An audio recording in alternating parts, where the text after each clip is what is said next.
When we think about ancient civilizations, we're taught to admire their achievements, their temples, laws, art, and philosophy. But beneath those accomplishments lies a darker truth rarely discussed in classrooms. Across the ancient world, human sacrifice was not an exception. It was a system where lives were taken on purpose.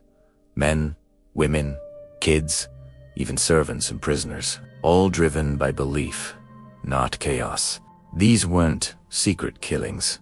They were public rituals for survival. Tonight, we explore ancient human sacrifices that history books barely mention, rituals documented by archaeology, records, and bones that still speak today. In ancient Mesopotamia, one of the world's earliest civilizations, death was never solitary for royalty. When archaeologists uncovered the royal cemetery of yore, they discovered something disturbing. Dozens of bodies were found arranged neatly around royal tombs. They were adorned with jewelry, musical instruments, and ceremonial clothing.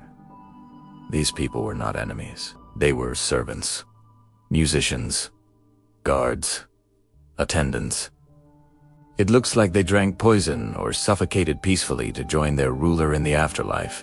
This was not execution.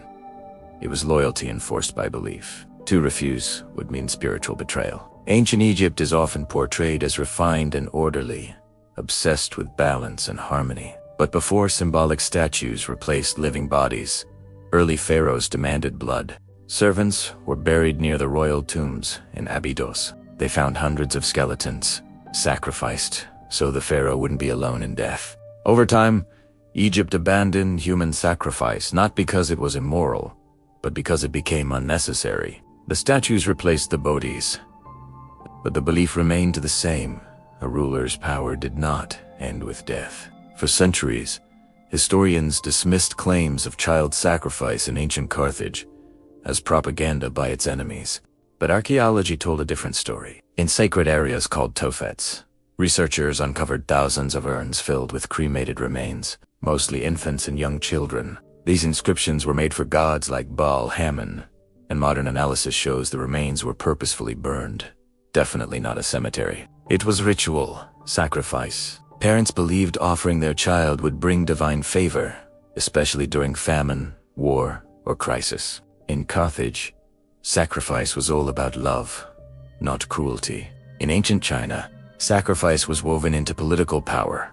Back in the Shang dynasty, thousands were sacrificed to honor ancestors. Prisoners were beheaded, buried alive, or dismembered beneath temples and palaces. The message was clear. Power was eternal, and death served authority. Even centuries later, when Emperor Qin Shi Huang died, his concubines were reportedly sealed inside his tomb.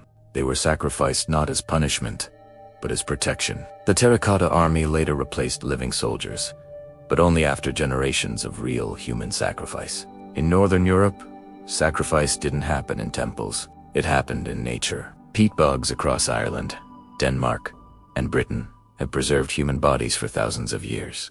These victims show signs of ritual killing, strangulation, stabbing, drowning. Some had symbolic injuries associated with kingship and fertility rites.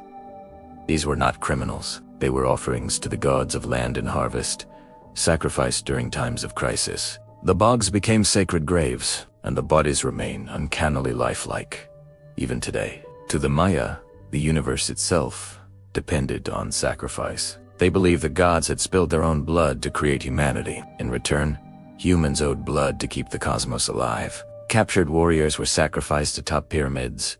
Hearts were removed in public ceremonies. Skulls were displayed. Bodies were cast down stone steps. This was not seen as cruelty. It was maintenance. Without sacrifice, the sun might not rise. In the beautiful Andes, the Inca held the touching Capaco Caricho. Children, chosen for beauty, health, and purity, were taken from their families. They were honored, fed, and treated as sacred, then led to the peaks of frozen mountains. There, they were drugged and left to die from exposure. We just found some incredibly well-preserved child mummies, their faces serene and lungs frozen. They were sacrificed, not out of neglect, but because they were considered perfect offerings. Ancient human sacrifice was not about savagery. It was about belief, fear of the unknown, fear of gods, fear of losing power.